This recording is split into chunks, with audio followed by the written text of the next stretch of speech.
Olá, graça e paz do nosso Senhor e Salvador Jesus Cristo. Mais uma vez nós temos a oportunidade de refletirmos um pouco naquilo que Deus manifesta por meio da sua palavra. Hoje nós trataremos sobre um tema muito interessante e que nos remonta à atualidade. Qual é a importância da igreja? Diante de um mundo que tem evidenciado seus principais valores em coisas tão instáveis, nós, o povo de Deus, ou você que diante do que está vivendo tem percebido na igreja de Cristo, na igreja verdadeira, a resposta para essa questão, eu quero lhe responder. Qual é a importância da igreja? Hoje nós refletiremos em Hebreus capítulo 10, versículo 25, onde o texto sacro nos diz: não deixemos de congregar-nos, como é o costume de alguns. Antes, façamos admoestações, e tanto mais quanto vedes que o dia se aproxima. Quando observamos toda essa epístola, nós podemos perceber que diversas instruções aqui nos são dadas. Mas o texto mais próximo do perícope que nós estamos observando nos remonta que o autor tenciona evidenciar os privilégios do acesso à presença de Deus. Mas esses privilégios são garantidos na pessoa do Senhor Jesus Cristo. Essa perícope traz algumas instruções. A primeira delas é que esses privilégios garantidos em Cristo Jesus estão evidenciados nos versículos 19 e 22. A segunda delas é que a comunhão necessária dos santos e entre os santos. Isso a partir do versículo 23 até o versículo 25. Nessa pequena seção, já chegando ao fim dessa perícope, nós podemos ver que o autor se dedica a evidenciar alguns valores nos quais nós não podemos nos esquecer.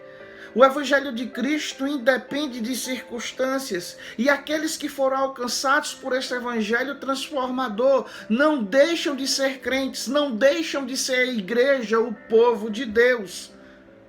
E diante das circunstâncias de possível perseguição que o autor estava escrevendo para essas pessoas que estavam em perseguição, ele diz que eles deveriam guardar uns aos outros nos dias maus. Ele estimula esse povo que estava passando por diversas dificuldades a amarem uns aos outros e evidenciarem esse amor por meio de boas obras. Ele também tem um foco sobre aquilo que é necessário para a vida de todo cristão: a diligência no congregar. E a última instrução que ele nos dá nesses versículos, principalmente no versículo 25, é que ele evidencia o porquê disso tudo. Por que nós devemos zelar uns dos outros? Porque nós não podemos ser conduzidos pelas circunstâncias, seja ela perseguição, seja elas dificuldades espirituais ou até mesmo dificuldades materiais. Tudo isso, nós devemos estar firmados em Cristo, na obra de Cristo, que nos garante um acesso direto ao Pai, porque o grande dia do Senhor se aproxima. Daí, o versículo 25 fecha com chave de ouro essa perícope. Não deixemos de congregar, como é o costume de alguns. Antes façamos admoestações, e tanto quanto mais vedes que o dia se aproxima. A nossa motivação, querido, está no Senhor. Pergunta: qual é a importância da igreja? A igreja é importante porque ela é a reunião dos santos. Ela é a assembleia dos santos. Na igreja, que não é uma estrutura, não é um prédio, não é um ambiente, mas sim a reunião em resposta à convocação de Deus ao seu povo para o adorar. Essa igreja, esse ajuntamento de servos de Deus com o único propósito de honrá-lo e glorificá-lo, Isso é igreja.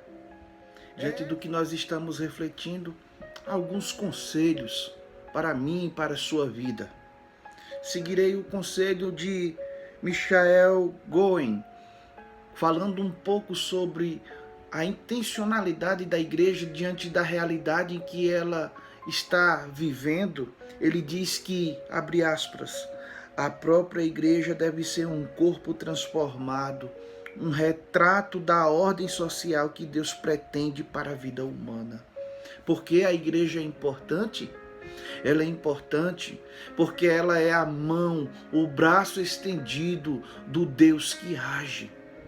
Ele não está limitado à igreja, mas se há um grupo de pessoas que ele pode usar para impactar a sociedade, é a igreja. Você, meu irmão, minha irmã, meu ouvinte, você está sendo conclamado a perceber quão importante é congregar, demonstrar a sua forma de adorar ao único Deus vivo e verdadeiro. O texto que nós lemos nessa perícope tão bela, em especial os versículos de 22 a 24 do capítulo 10 de Hebreus, evidencia a tríade das virtudes cristãs, que nada mais é do que a fé, a esperança e o amor. Fé em Cristo, gerada por Cristo e para o próprio Cristo. Esperança em Cristo, pois Ele de fato é a solução, a esperança que não caduca, que não perece, aquele que venceu a morte. É nele que nós devemos esperar. E no amor, Ele demonstrando o seu amor pelo fato de ter morrido na cruz por nós. E nós, de vivermos em amor, amando uns aos outros como Ele nos amou. Meus irmãos, estamos nos aproximando do fim de nossa reflexão. E observando algumas instruções do grande servo de Deus, Mark Dever, e ele falando sobre a importância da igreja, a importância de congregarmos, a importância de estarmos envolvidos, comprometidos em uma comunidade genuína, a saber, uma igreja que prega as sagradas escrituras com fidelidade, uma igreja firmada na palavra, uma igreja que administra os sacramentos, a ceia do Senhor e o batismo, uma igreja que não tem medo de exercer a disciplina, lógico, visando a restauração do faltoso. Essas são as marcas de uma igreja verdadeira, de uma igreja saudável. E Mark Dever, nos instruindo a respeito da importância de estarmos congregando, ele diz algo interessante. E ele diz: quando nos tornamos membros de uma igreja, estamos dando as mãos uns aos outros para conhecermos e sermos conhecidos uns pelos outros. Concordamos em ajudar e encorajar uns aos outros. Quando necessitamos ser lembrados da obra de Deus em nossas vidas, ou quando precisamos ser exortados a respeito das grandes discrepâncias entre o nosso falar e o nosso viver. Precisamos desistir de tentar viver a vida cristã sozinhos. Precisamos individualmente viver em aliança com outros para seguirmos a Cristo. Os cristãos têm de parar de ser egoístas em seu entendimento na vida cristã. A vida cristã não se resume em você e naqueles aos quais você procura alcançar com o Evangelho. Deus também intenciona que você seja parte comprometida em ajudar a fazer discípulos do rebanho que Ele já salvou. Belas palavras do grande servo de Deus, pastor Mark Dever. E eu chego ao fim de nossa reflexão, me conclamando: não deixe de congregar. Se você não está no grupo de risco, se você desfruta de uma boa saúde, você diante da palavra da verdade, congregue. Há um povo que Deus pode e deve e fará e usará, melhor dizendo. Esse povo é o povo a qual Ele escolheu e a cada dia te chamado para o adorar. Que Deus, pois, lhe abençoe.